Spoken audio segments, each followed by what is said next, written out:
Day one proved to be stressful for those in WWE as Universal Champion Roman Reigns announced prior to the event that he tested positive for COVID-19, rendering him unable to defend his title against Brock Lesnar in the main event. As a result, the Beast Incarnate was added to the WWE Championship match, joining Seth Rollins, Kevin Owens, Bobby Lashley, and the champion Big E for the top prize on the Raw brand. What did the massive shift in the card mean for the anticipated pay-per-view, the company's WrestleMania plans, and the WWE as a whole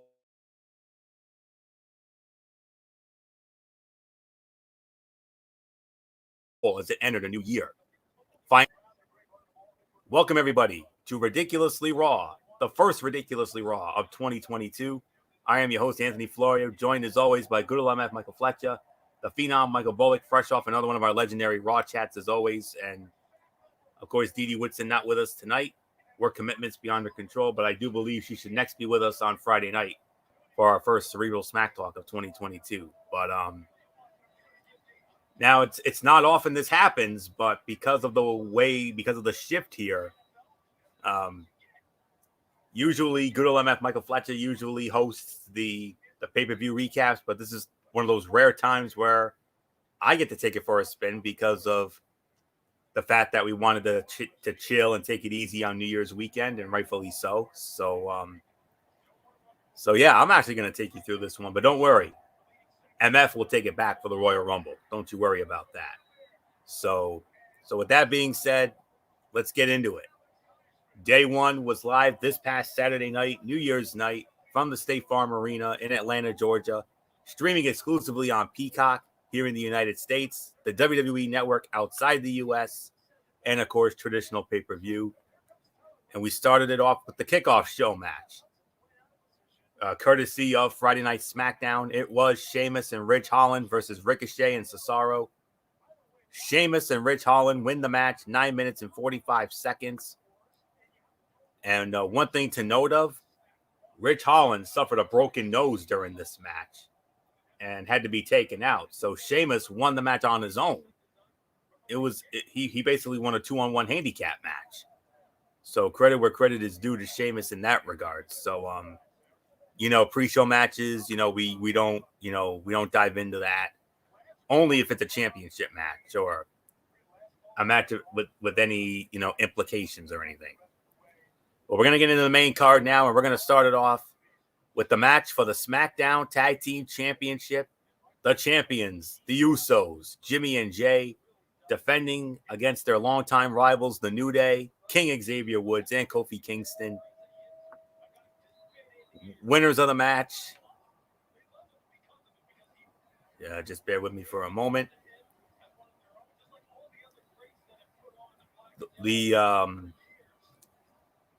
What I do know is the winners of the match, and still the SmackDown Tag Team Champions, it was the Usos. And if I'm going to be quite honest with you guys, all I have to say is this was, for me, without a doubt, the fight of the night. I mean, yes, there were some other good matches on here, but there was just something about this match that I just felt was the fight of the night here. All right, 17 minutes and 5 seconds. And say it with me now, folks. There is no such thing as a bad New Day Usos match. Arguably the best in-ring chemistry of any two teams since the golden age of tag team wrestling in WWE in the 1980s. They can be counted on at the drop of a hat to deliver in a big way, regardless of how many times we have seen them work together. This was evidence of such. To say the heat for the feud was nearly non-existent thanks to an uninspired creative team would be an understatement. Yet the two all-time great teams got the crowd to invest in the roller coaster ride. The drama down the stretch was fantastic. The focus on Kofi Kingston's knee provided some nice in-ring psychology, and the finish protected Woods. All of that made for a dynamic opener to the event and a banger of a match to kick off 2022 for WWE. 4 to 4.25 stars. To me, I got to call fight of the night on this one. So there isn't much more to say. MF, say it with me. There is no such thing as a bad New Day Usos match. Absolutely not. There is no such thing as a bad Usos versus New Day, and they absolutely tore the house down. They upped the ante just a little bit more. The fans were feeling it. The crowd was into it. The response from social media was astronomical. It went like I don't think there was nobody that poo-pooed over this fight at all. This was one of those matches that it stood the test of time. It didn't matter how long it was. I kind of feel like this was one of those fights that I'm going to openly admit it. I don't think anybody would have been mad if these two guys would have fought forever. If these two teams would have fight forever, we would be blessed in that kind of regard. That's how good this match was. That's how good this battle was. That's how great the first fight of the evening goes. And there was nothing bad about this. This was easily 4 stars. Like you could even say 4.5 if you wanted to. I know 4.5 may be a reach, but 4.25 fight of the night, and these two teams, the chemistry, the body of work, everything you expected, and then some, and they nailed it out of the park yet again. So, Michael Bullock, it's yours. I'm gonna go 4.5. I mean, this was like you said, easily the fight of the night. I mean, like you said, there's just something about the Usos and the New Day. It seems like whenever they're in the ring, they always seem to put on a damn good match, and this was no exception. I mean, I'm with you, Fletch. These two could have gone on forever. I mean, with all the matches that they've had in the past. But obviously, the Usos go over, but to me, my hat's off to both of these men. I mean, whenever these two get in the ring, these two teams never disappoint. So, 4.5, fight of the night, hands down. Florio, let's move on to our next match. All right. And that next match happened to be Drew McIntyre versus Madcap Moss. Drew McIntyre wins the match 9 minutes and 45 seconds, but MF, um, unfortunately, the dirt sheets came out. Drew McIntyre apparently had a neck injury, and then later in the event, they did a backstage angle, and Madcap and Corbin they jacked him up, and it looks like your number 2 soldier on SmackDown might be. I mean, it's bad enough you lost your frontline soldier to COVID. Now you got Drew McIntyre out with a neck injury. Oh boy. And now the thing is that remember the dirt sheets, remember the plan, remember everything that this was supposed to have set it up. If we don't get McIntyre, unless they're able to finagle it around where they can move some parts around to get McIntyre, because the ultimate goal was McIntyre versus Roman for WrestleMania. They're gonna have to do some kind of detour, some kind of different play in order for this to work, but you don't know if it's gonna. You hope that this is not a serious neck injury. You're hoping that maybe he'll take some time off. Maybe he'll be back by Rumble, and everything will be fine. Or they might have to wait a month, do it at Elimination Chamber. Uh, Unfortunately, they might have to have a Raw guy win Rumble, and then so that will set up whatever the WWE title situation will be, and we'll get into that tonight. Get into the WWE title situation, have that protected, and then you can go with whatever the next battle would be. Maybe McIntyre gets Roman at Mania on night 1, and then we'll see how it plays out that way. But I mean, there's so many factors here. Yeah, this match was not good at all. It felt like something you would see on Monday Night Raw or on SmackDown, unfortunately, there was no interest in the match. There was nothing fiery about it, but definitely a major concern because now it looks like there might be, like you said, McIntyre with the injury. Who knows how this plays out? But oh boy, like you said, not good for the blue brand. First, Roman with the COVID. Now this. I mean, these were two guys that we did not need to have injured. But yeah, nothing more to say. So, Mike Bullock, it's yours.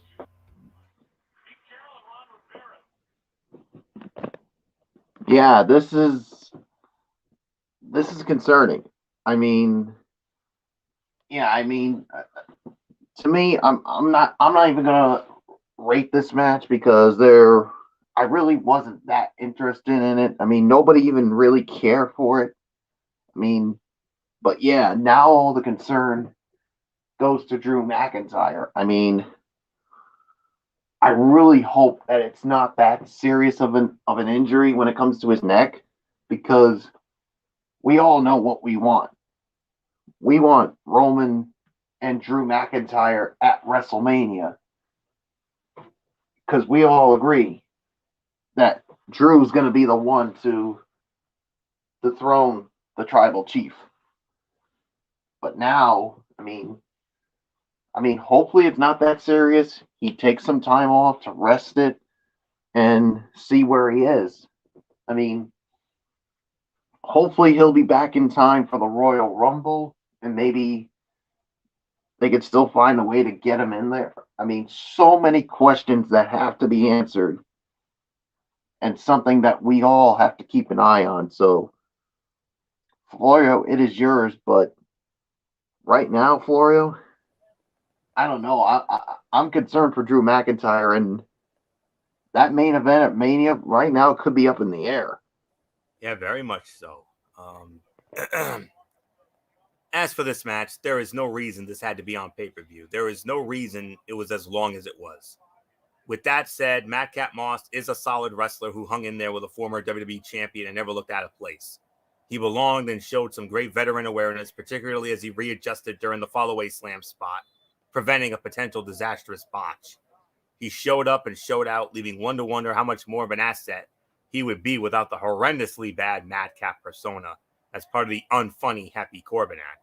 Both he and Corbin have made the best of bad creative, and performances like the one Saturday night only accentuate how handcuffed they are by this gimmick. So I'm going to be nice. I'm going to give it 2.5 stars for the effort, but yeah, it was the worst fight of the night. There is no question about that. So with that being said, let's move on. And that's it for SmackDown, because every match from here on in is all about Team Red, Monday Night Raw. And we started it off with the battle for the Raw Tag Team Championship. The champions, RK Bro, Randy Orton, and Riddle, defending against the challengers and former champions in their own right, the Street Profits, Montez Ford and Angelo Dawkins. Winners of the match in 11 minutes and 15 seconds. And still the Raw Tag Team Champions. Michael Bullock, hit me with it. RK? Bro. Perfect. It's all yours. Yeah, this was a fine match here, to say the very least. I mean, the outcome was never in doubt. I mean, you want to continue the momentum for Arcade Bro as champ. So yeah, of course, now the question comes is, who's going to be the next challengers? Well, we'll definitely address that when we review Monday Night Raw. So as far as this match goes, I'll give it an even 3 stars. I think it was a good match here, so nothing more to say. Oreo, it is yours. I'm right there with you. Give it about 3 to 3.25 stars. Leaning more towards 3.25, really. The closing minutes of the match were fantastic and helped elevate it to above average status. Prior to that, though, there was a strange dynamic to the bout. With both teams being babyfaces, one of them had to play de facto heels. And in this case, it was the Street Profits. Ford and Dawkins are natural babyfaces and have filled that role their entire careers on the main roster. The fans in Atlanta had no interest in booing them, which hurt the heat portion of the bout. It recovered, the finish was cool, and the post-match gave all 4 competitors the photo op with Migos. No harm, no foul, but one cannot help but think how much better the match would have been had the roles been reversed and Orton had been tasked with building heat for the challengers. But other than that, 3 to 3.25 stars for this, so not much more to say. MF, champions stay the champions. And well deserved. I mean, the way that these guys have battled it out, done a lot of body of work for the last few months. I don't think there was anything bad about it. I think they did the right thing by having them win the match. And yeah, like you said, this was a great feeling and big victory, big win for RK Bro, successfully defending the titles. And yeah, there's really nothing more to add. So yeah, Anthony, this was about a 3-star bout. Nothing more to say. Upward and onward. And then we had Edge versus The Miz. Edge wins the match in an even 20 minutes. Edge is an all-timer. Miz is criminally underrated.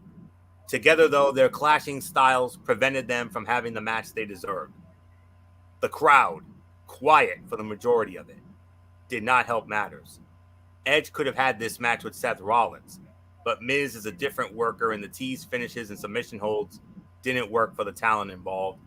Even Beth Phoenix's comeback was met with apathy by an audience that disappointingly did not meet the effort put in by the performers.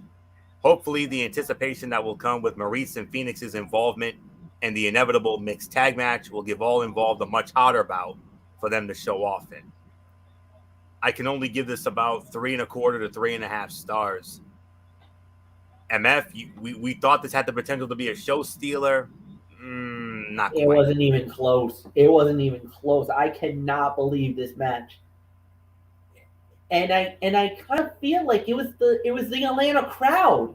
Normally Atlanta is really good when it comes to professional wrestling. Their crowd base is always, I mean, really, really, really good. And I don't know. I felt like they really missed it here. I was a little disappointed with the fans in Atlanta.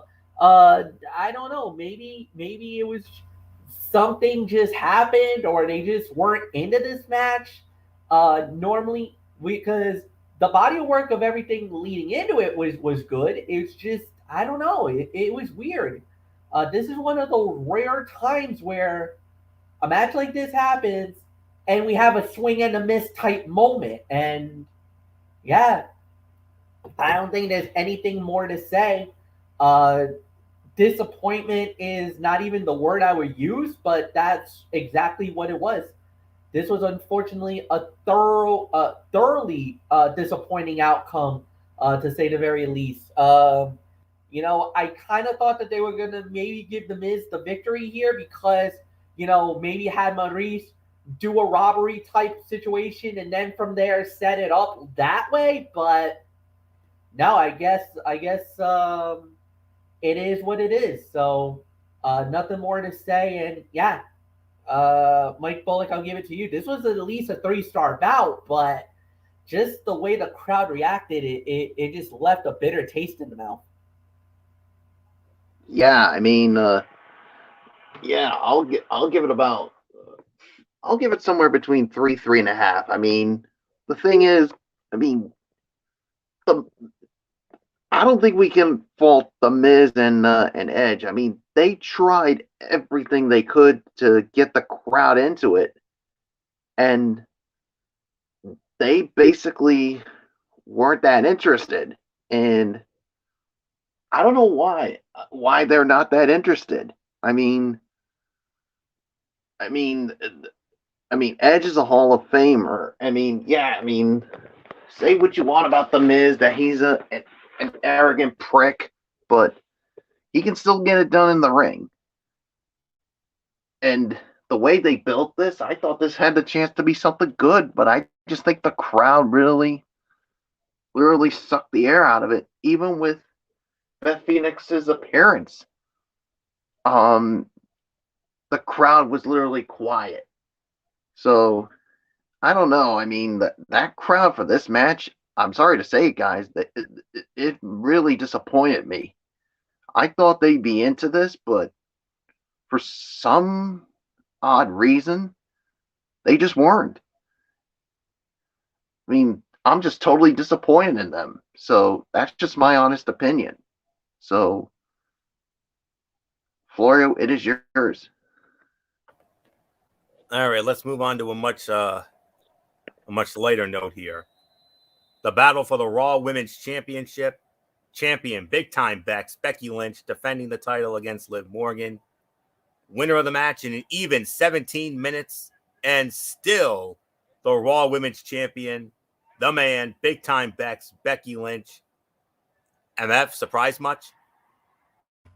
Not really surprised. I kind of had a feeling this was going to happen, even though the sentimental thing that I think we would say, the sentimental favorite would have been for Liv to win this one and successfully defend the title. But at the end of the day, it just wasn't going to be that.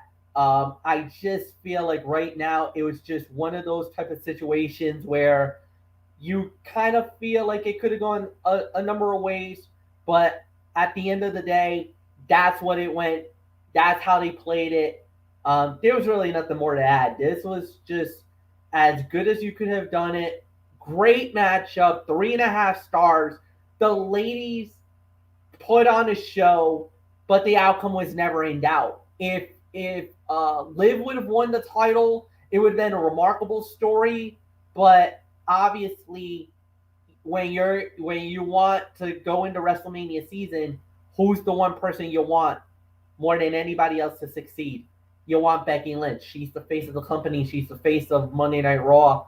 So obviously you want her to be front and center stage on that platform. But Liv had a great match. She battled, she scrapped, she fought, she clawed. It just wasn't enough. And the champion remains the champion. So, Mike Bullock, it's yours.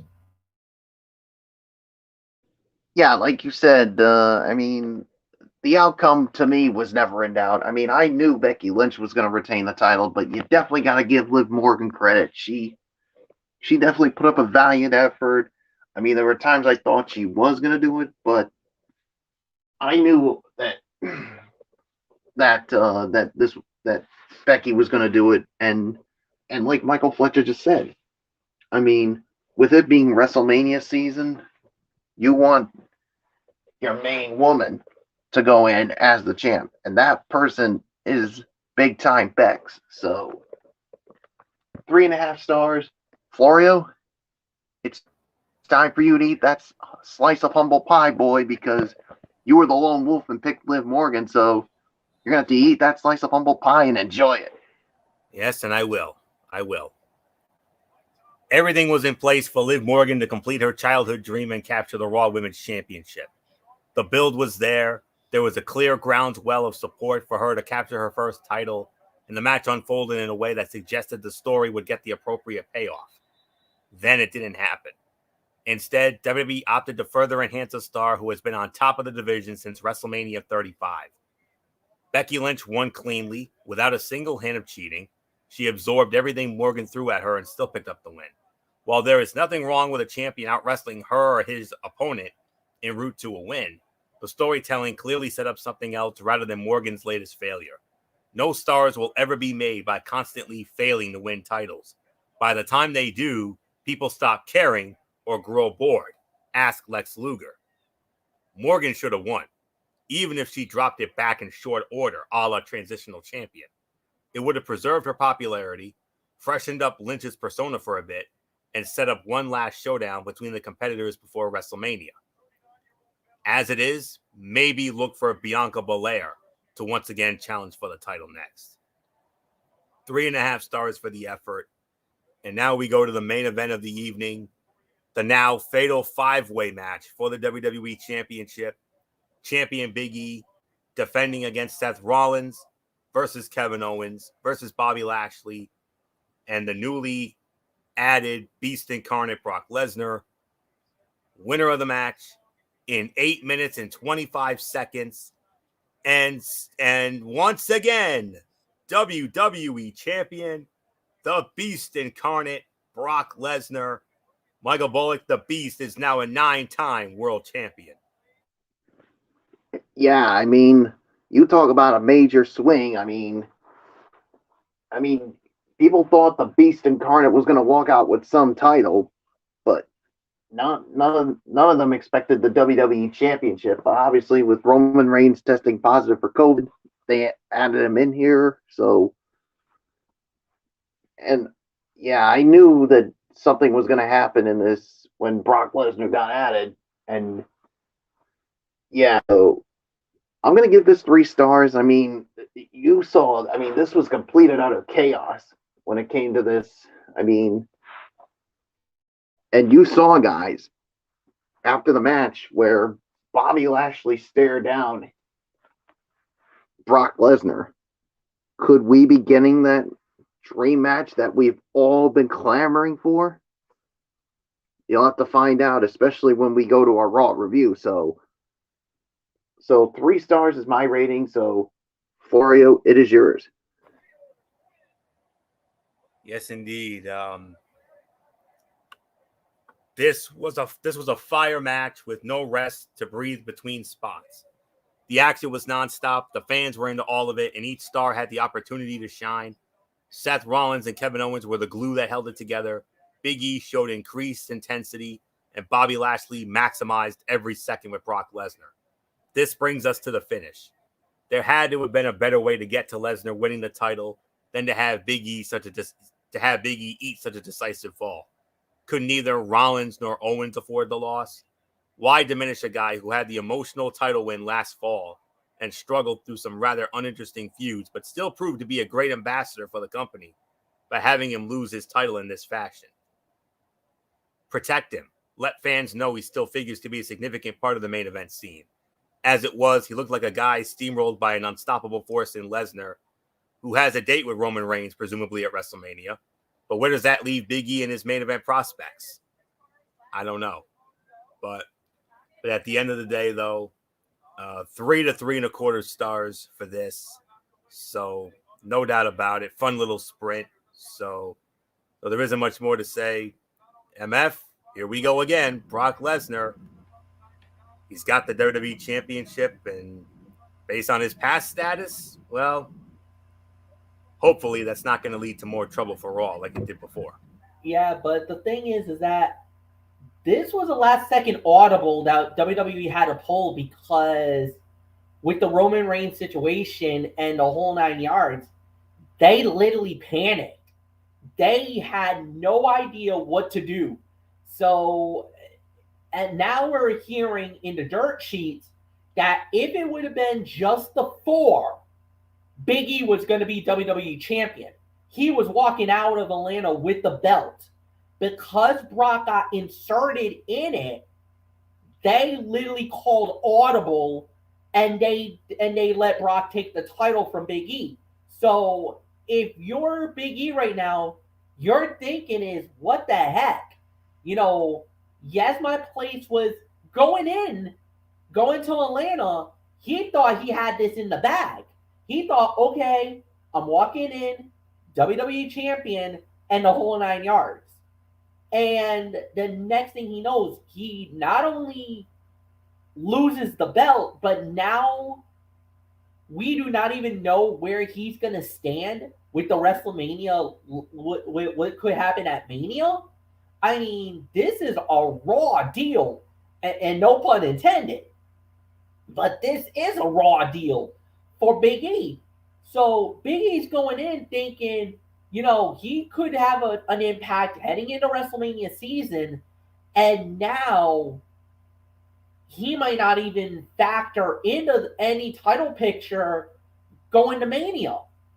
And that's a harsh reality. But the thing is that, yes, the ultimate payoff is maybe Roman versus Brock, but now that might not happen because of the fact that Brock is on Raw, Roman's on SmackDown. How are they going to pull that off? So now you could get maybe Big E. He's going to have a say in a title feud.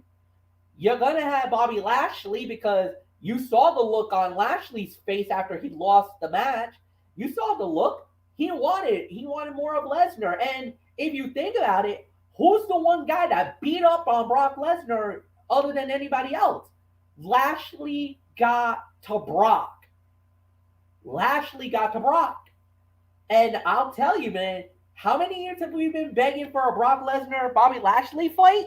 Maybe about the last, 2-3 years now? So why the hell not? Let's do it. If they do this, man, this could be all-time classic. But we'll wait and see. So nothing more to say. This was 3.5. Anthony, it's yours.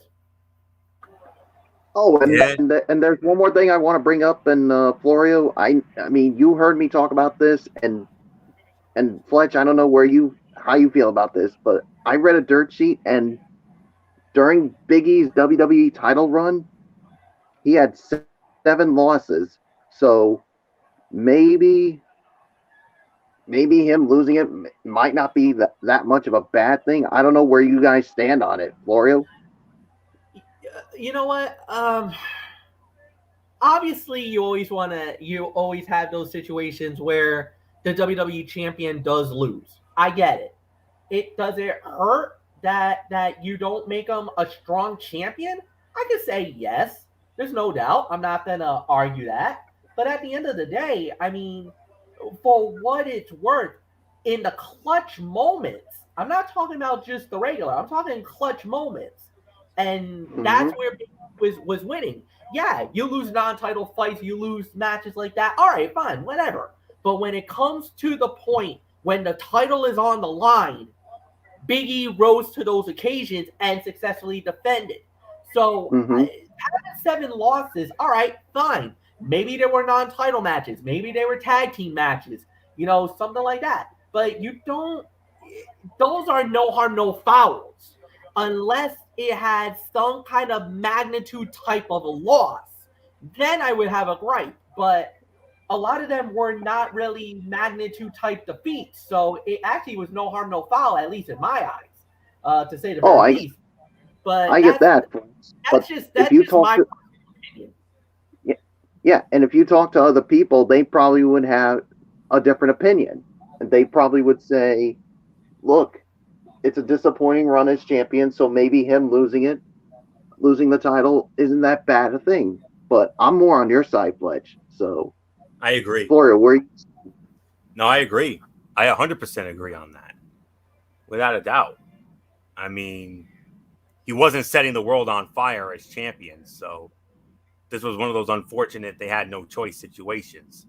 And even though if a dirt sheet I came across said that if it wasn't for what happened to Roman, if this match had stayed the way it was, Big E would still be champion right now. Yeah. Yeah, that's what Fletch just mentioned. That's what I mentioned, Florio. Right. And I will openly admit that if Big E would have won that match, that would have been the moment that would have propelled his reign as something to be talked about.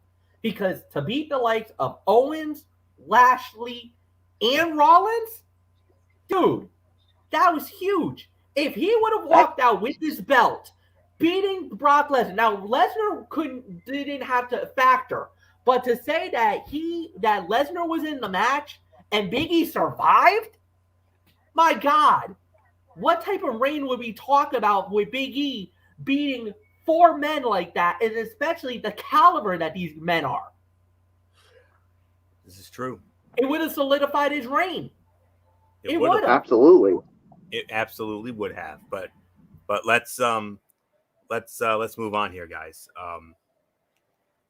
Overall review, 7 out of 10 for me. I kind of felt this was a disappointing show, and even the main event couldn't save it. Obviously, a big part of that had to do with Roman Reigns missing the event due to COVID-19. And this was kind of a 2-match show with Reigns, and it felt like a 1-match show without him. And that's not to say that some of the other matches were not entertaining, but it kind of felt like a house show at times.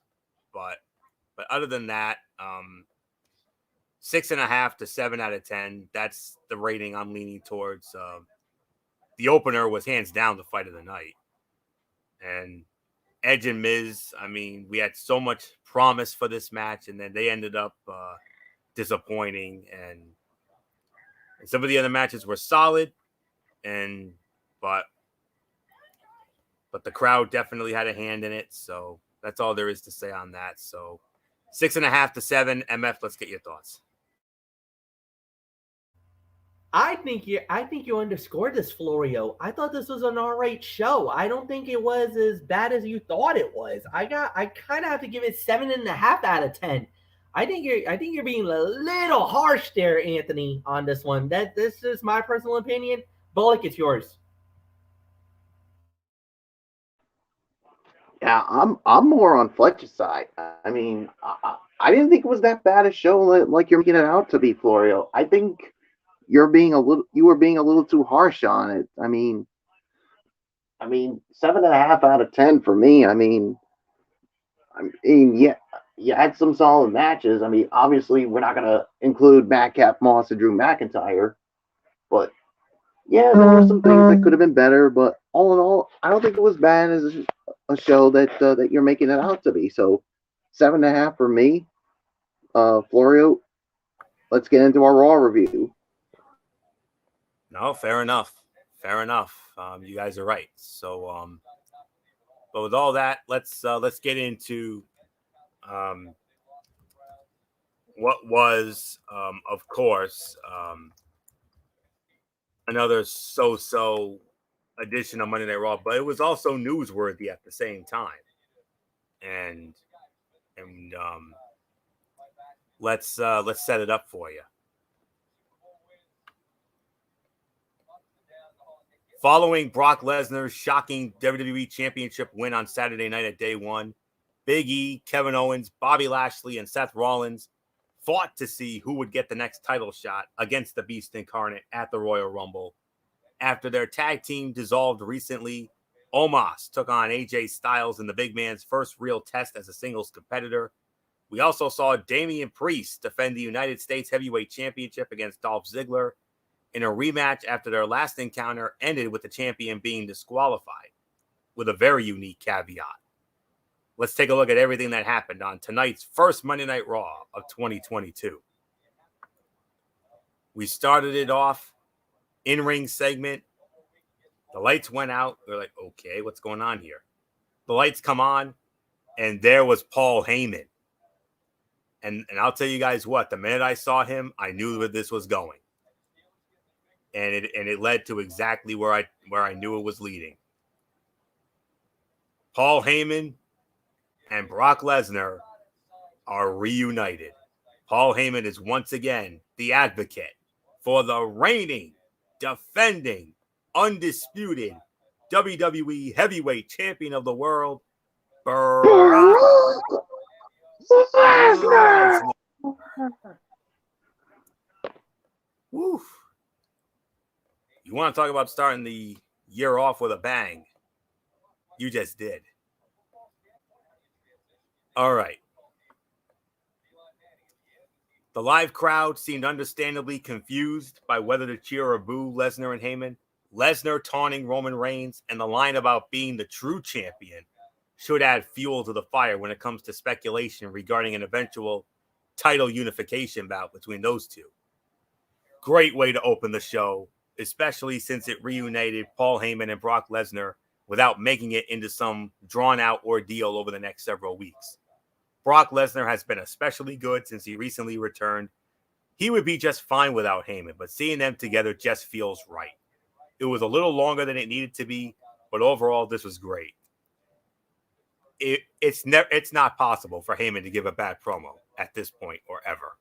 So there isn't much more to say here. MF, the Beast, and the Advocate back together again. Yeah, just like that old song would say, reunited, and it feels so good. It just feels right to see Paul Heyman and Brock Lesnar together again. It was pretty good. It was pretty cool. I liked how they set it up. There's really nothing bad to say. I think this was a really good segment. This was really good talking. I love the fact that we're hearing more from Brock Lesnar now. I think that's what it was missing the whole time. Lesnar can cut his own promos, and he does a good job. It's always good to have the advocate to hype it up, but I think a lot of people were worried about Brock because of the fact that they were worried about him when it comes to the censors. I think a lot of people are getting a little nervous, especially USA. They probably get a little nervy over there in New York at NBC Universal about what Brock Lesnar might say, because he could fly off the handle at any time. And then that's why there's a 7-second delay on Florio's side. For me and Michael Bullock, it almost seems like it's almost like a 15 to 20-second delay on our end, thanks to Cox Communication. But whatever. Where me and Bullock are together, Florio, you probably have at least a good 10, 15 seconds ahead of us with anything that happens on Raw or anything, any sport-related stuff. But anyway, so solid. Well done. Nothing more to say. Bullock, it's yours. Yeah, you're right. I mean, it only feels right to have Heyman and Lesnar back together. And, I mean, it just seems to fit real perfectly. And, yeah, I mean, Paul Heyman, what can you say? I mean, he always cuts a damn good promo. And, I mean, he basically talking about all the challengers in tonight's Fatal 4-Way to see who faces the Beast at the Royal Rumble. And basically talking more about how many people wanted to see Brock Lesnar against Bobby Lashley. So, yeah, and just think of that, guys. If that match does go down, not only you got these two, but imagine the guys on the outside. You got Paul Heyman and MVP.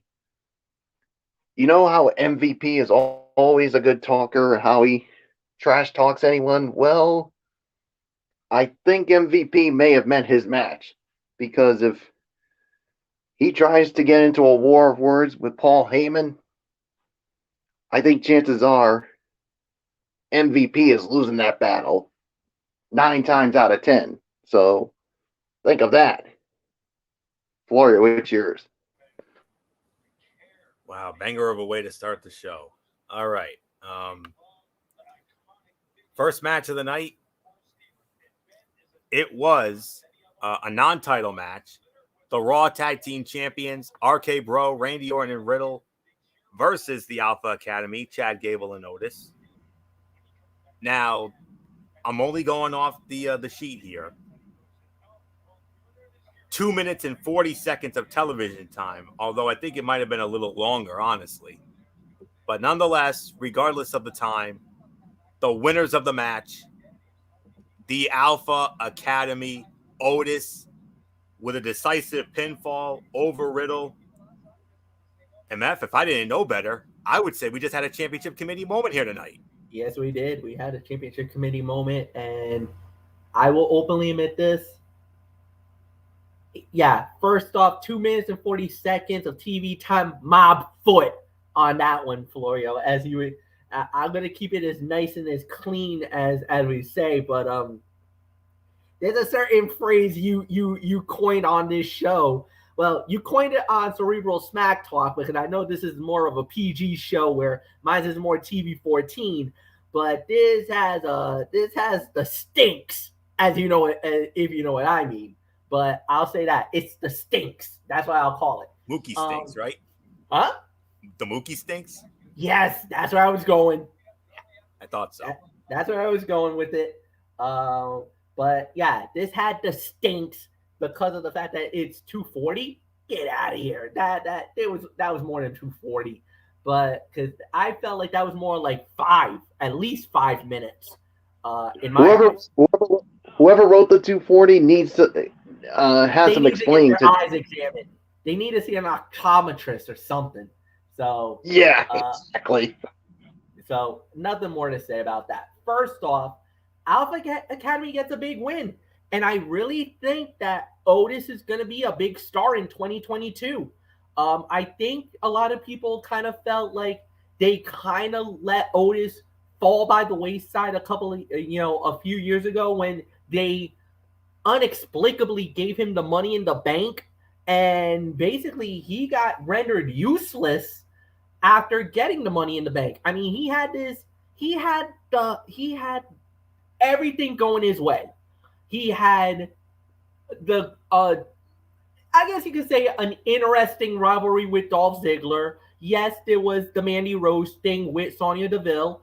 The Fire and Desire, and then there was the little romantic angle with Mandy and Otis. And then when COVID hit, basically everything went south. Everything went south. Yes, they had Mandy and Otis together finally at the end, but that was meant for the crowd at WrestleMania that year. That was meant for a live crowd. Otis getting the Money in the Bank. Now you're thinking, oh my God, are they going to push him to the title? But the thing was, they couldn't do anything with it because there was no fans. And to have Otis win the title with fans there was the ultimate payoff. But because of the COVID thing and everything else, it didn't work. It backfired. A lot of people got disinterested in them. So what happens?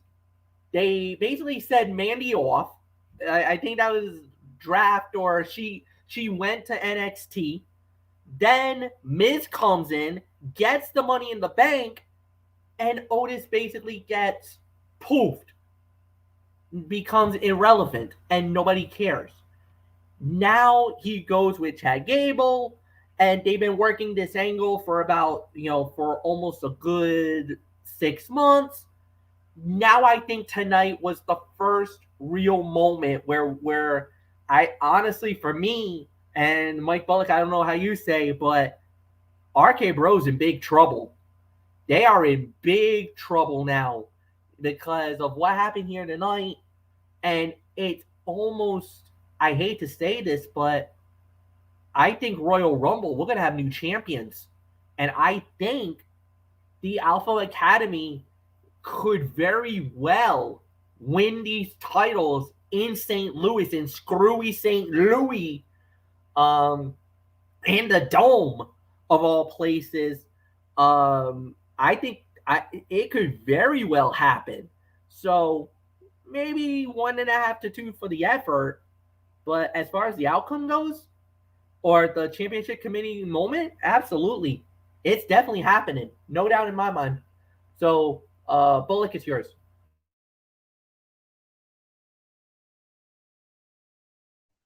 Yeah.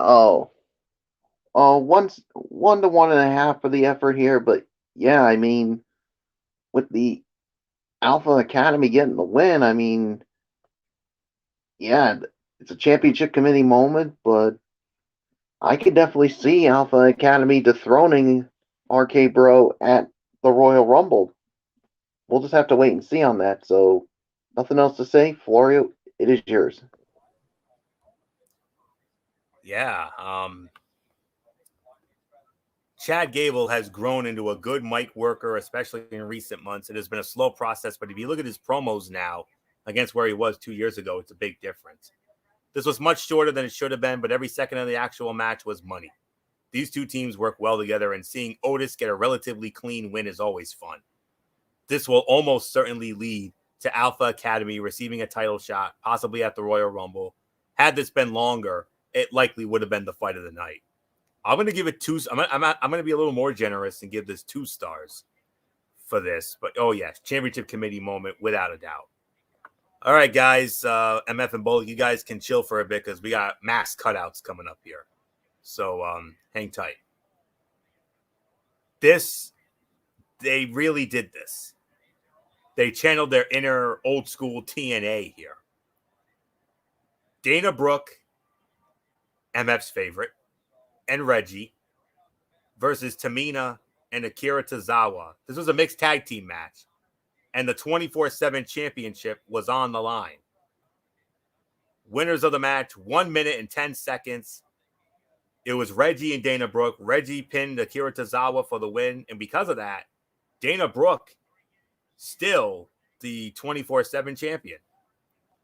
So, absolute dud. I mean, oh, Lord. This was a match that happened. That's the nicest thing that can be said about this. Reggie and Akira Tozawa tried to do something good at first, but it was over in about a minute and ended in the most anticlimactic way possible. The women never being legal for a single second also made this whole thing a farce. Dud. Move on. Return match for the women's tag team championships.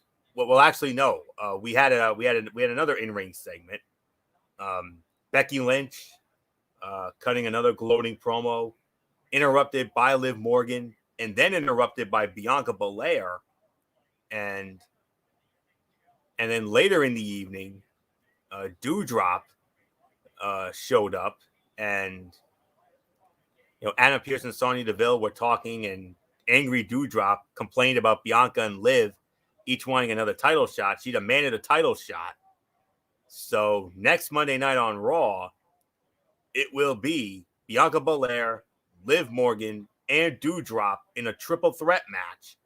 And the winner of that match will challenge Becky Lynch for the Raw Women's Championship at the Royal Rumble. Well, all right. Gentlemen, Michael Bullock, what do we make of all this? Morgan, Belair, Doudrop, winner gets big time Bex at the Royal Rumble. I think this is going to be an interesting matchup, and it could go any way. I think right now this could be either. I think it could be either Bianca or it could be Liv winning it. I just don't see Doudrop getting it. Or I could see in this situation where they could let Doudrop continue her rivalry with Bianca, and then let Liv get one more shot at Becky at Rumble. Maybe they're protecting her because they want to see something. But here's one thing that I'm hearing is that, believe it or not, there is a rumor going around about maybe Asuka returning at Royal Rumble. If that rumor is true, maybe Asuka's the one that ends the reign of Becky Lynch at WrestleMania? We'll find out. Bullet go. Yeah, I mean, that's interesting. I mean, I just don't see Doudrop winning this. I think it could go to either Bianca or Liv to face Becky at the Royal Rumble.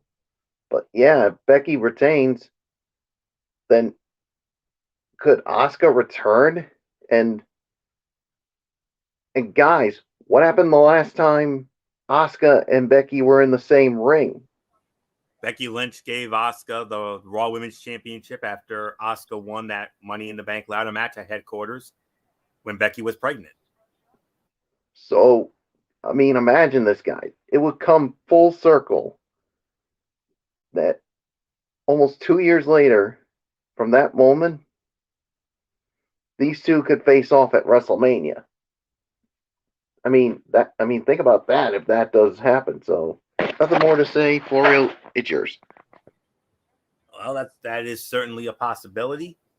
I don't know if that's going to happen, but we're just going to have to wait and see on that. But yeah, very interesting situation to say the very least. We just got to wait and see. So with that being said, now we get back into the cutouts here. The women's tag team title matchup, Queen Zelina and Carmella defending against the challengers and former women's tag team champions Rhea Ripley and Nikki ASH. Winners of the match, 2 minutes and 40 seconds, and still the WWE women's tag team champions, Queen Zelina and Carmella. For some reason, this entire match took place without Carmella being the legal competitor for a single second. It was also a short match with only one or two good-looking moves, so that didn't help.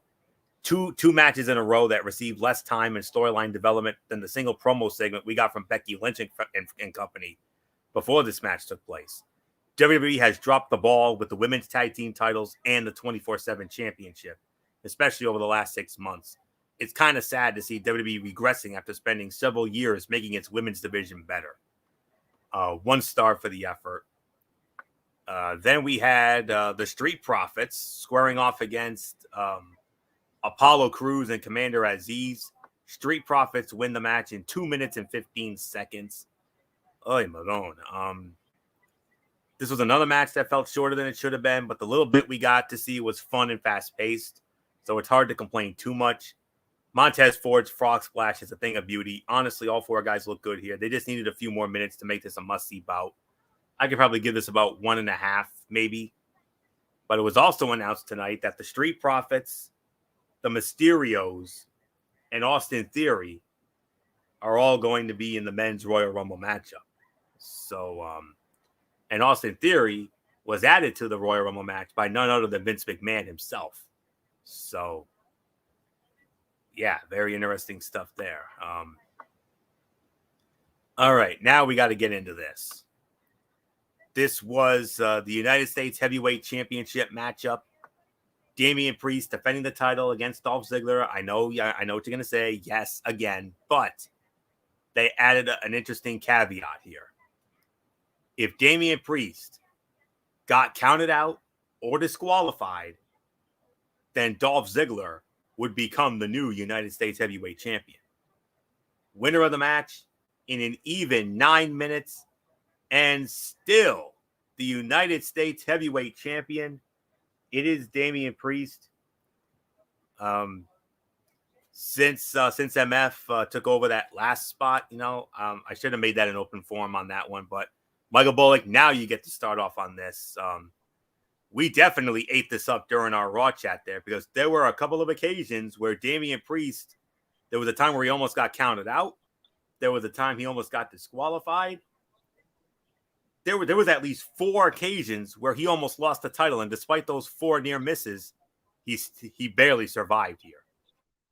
Yeah, he kept his composure because he knew if he lost that, if he did, his title was gone. But he kept his composure, and that's why he's walking out the champion. So, 2.5 to 3 is my rating for this match. So, there's really nothing more for me to add to it. So, Florio, it is yours. I'm gonna be a little more generous. I might be overly generous, but I know it was a 9-minute match. But you know what? Based on the progression and the way that they booked this, I'm actually gonna pull the trigger and give this 3.5 stars. I mean, and I'm easily gonna call this second best fight of the night. Wow. This was a really good match with some creative spots from both competitors. If anything, this bout proved how underutilized Dolph Ziggler has been for the past few years. Robert Roode's interference was done perfectly for the story they were trying to tell, so it wasn't too egregious. In fact, he added to the match in a positive way. This may end up being a match of the week candidate for some people, as it allowed both men to show off the different skills they have developed, but not quite, because there's another match that I thought was better. But I counted at least 4 occasions where Priest nearly lost the title. When Roode interfered and Ziggler hit the Famouser, he could have lost the title there. He didn't. And then Roode laid out Priest on the floor. Priest had a steel chair going after Robert Roode, nearly counted out. And then he brought the chair into the ring. Ziggler was screaming, "Hit me, hit me." And Priest was right there. He was on the cusp of doing it. But somehow Roode provided the distraction enough, but then Ziggler hit a zigzag, and that was the 4th occasion. But nonetheless, what a match.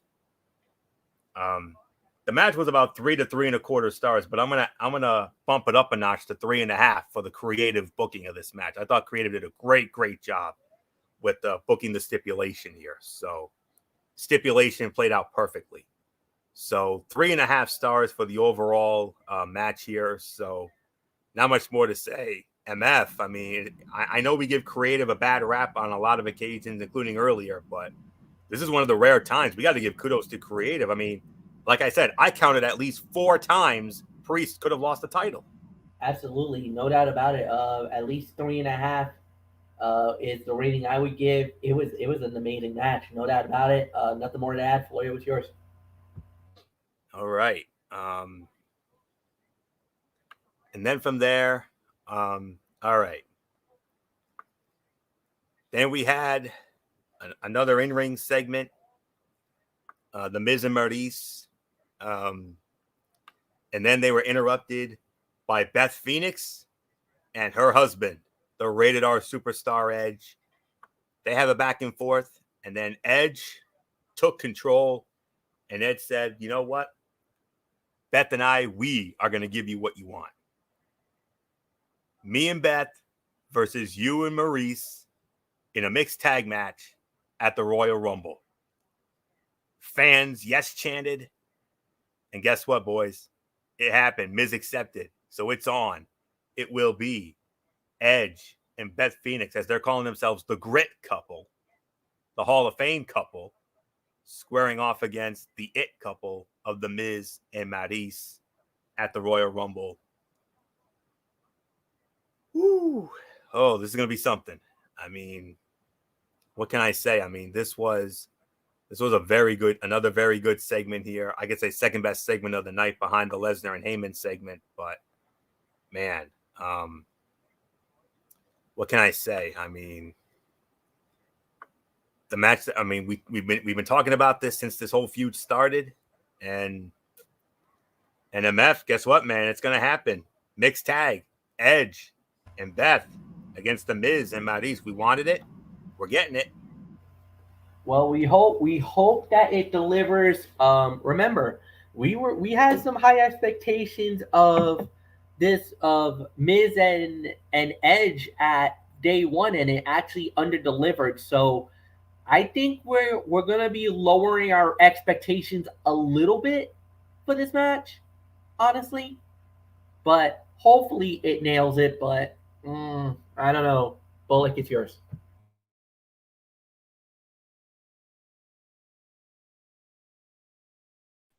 Yeah, like you said, I mean, yes, we're getting it, but I think my expectations for this match are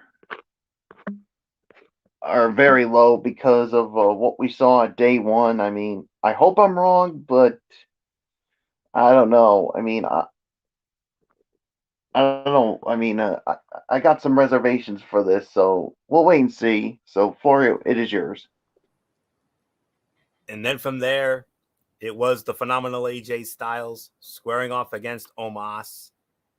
Winner of the match in 3 minutes and 45 seconds, Omos. Whoa there. Okay. I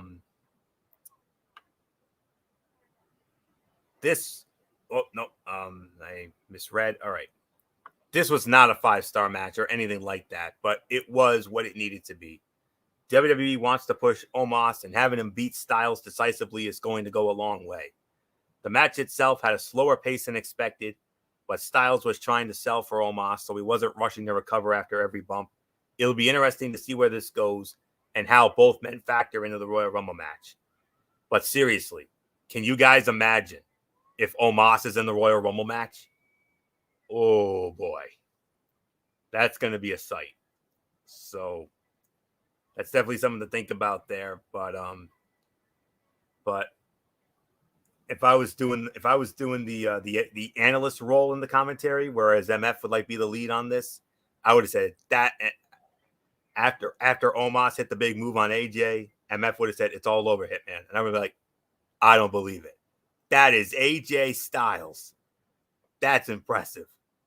Just like what Bobby Heenan said with The Undertaker against Superfly at WrestleMania 7. So, but 1.5 for this. So there isn't much more to say. Now let's get into this.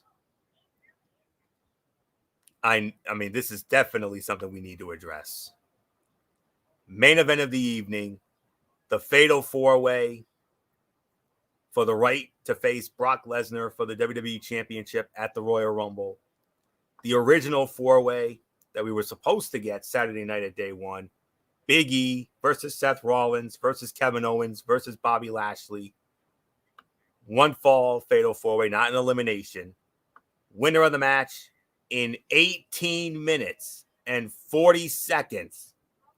And now going on to challenge Brock Lesnar for the WWE Championship at the Royal Rumble, the almighty Bobby Lashley. I don't think there's anything left to say, gentlemen, except this was, without a doubt, the fight of the night. 4.25 to 4.5 stars. This was a stellar main event with several standout moments. The most surprising thing about it was how Seth Rollins and Kevin Owens never turned on each other. They each kept their word and tried to help the other win. Big E and Lashley would make an awesome tag team, but they are just as good as opponents. Seeing them work together in short bursts has been great over the last few weeks. But this is all. It's only about one thing: Bobby Lashley versus Brock Lesnar. It's a dream match that many of us thought we would never see. So this is the absolute best outcome we could have gotten in this very difficult situation. Now, COVID has been, a nightmare for all of us. But this may be the only good thing that's ever come out of this. Yes, it sucks for Roman. Absolutely sucks for Roman. I pray for immediate healing for him and that we get the tribal chief back. But Roman or not, Brock Lesnar is going to be at SmackDown Friday night at the Mohegan Sun in Uncasville, Connecticut, one of our favorite arenas. But nonetheless, they added Brock to the match. Brock wins the title. They put Lashley over here tonight, and it's going to happen at the Royal Rumble at the Dome at America's Center in St. Louis, Missouri.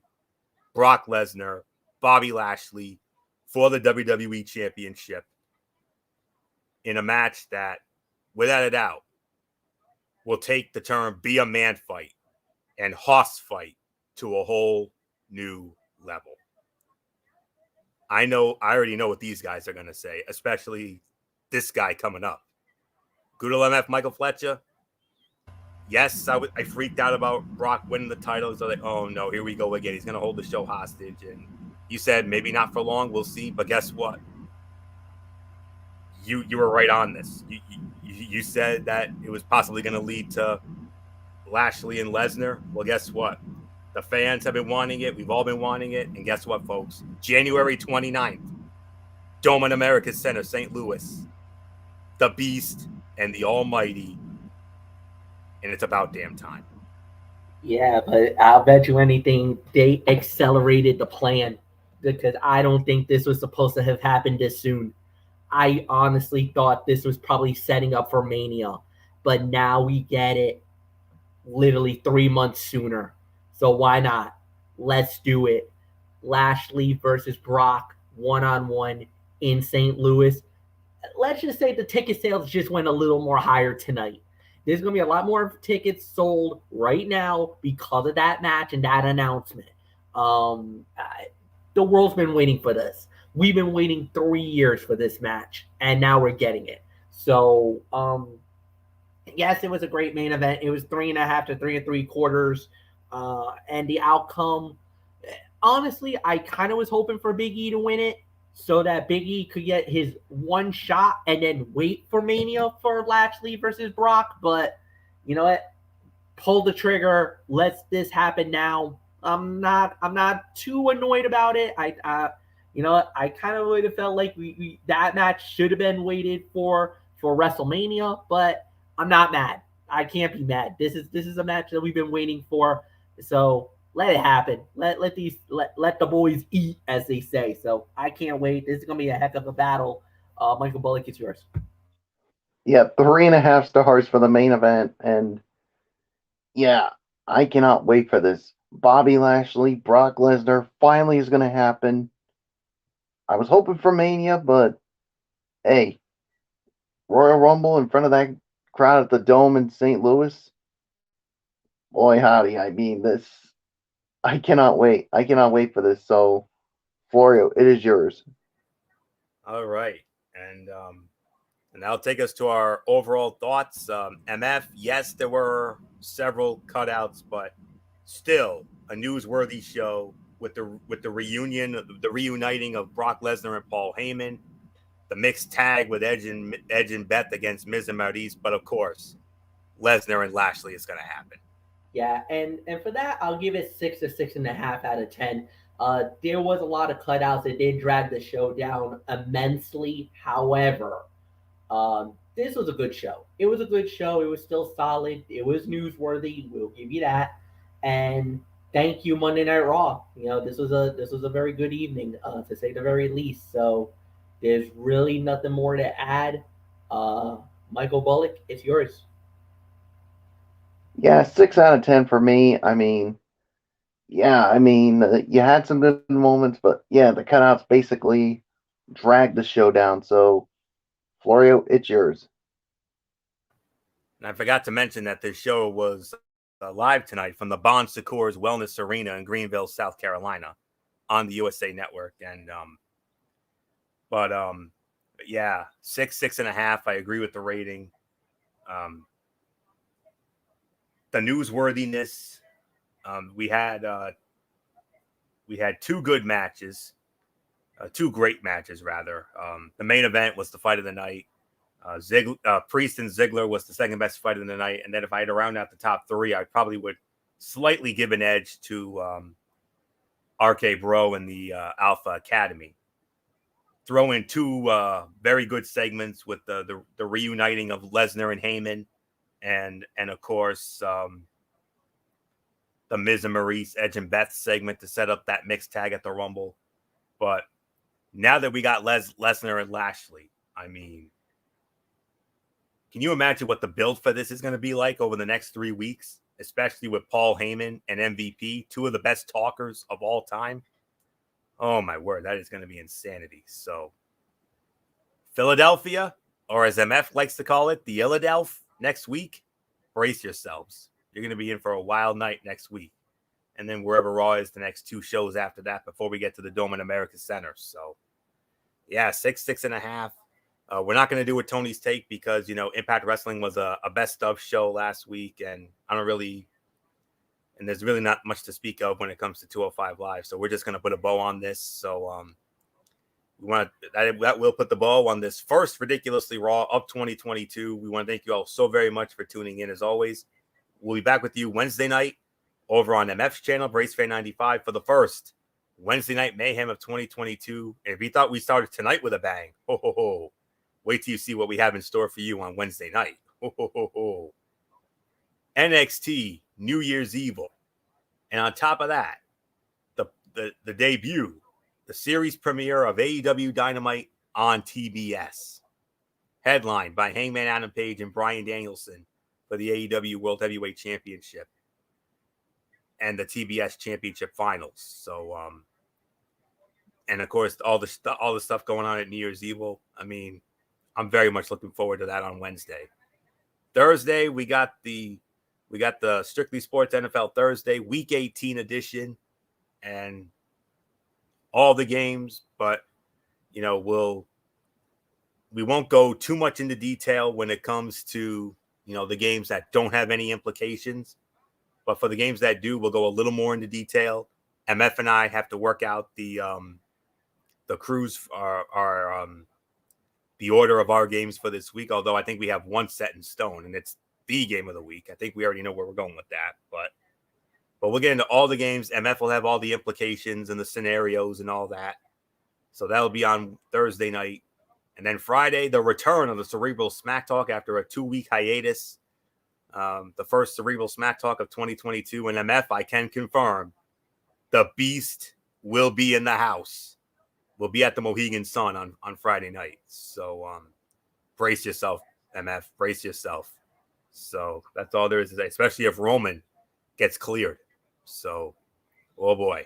So that'll be on Friday, and then right back here next week as we continue on the road to the Royal Rumble, the 35th annual Royal Rumble. So that's it. So until Wednesday night for the first Wednesday Night Mayhem of 2022 with MF. You've been watching the first Ridiculously Raw of 2022 right here on the Tone 25 on YouTube and Streamy.com.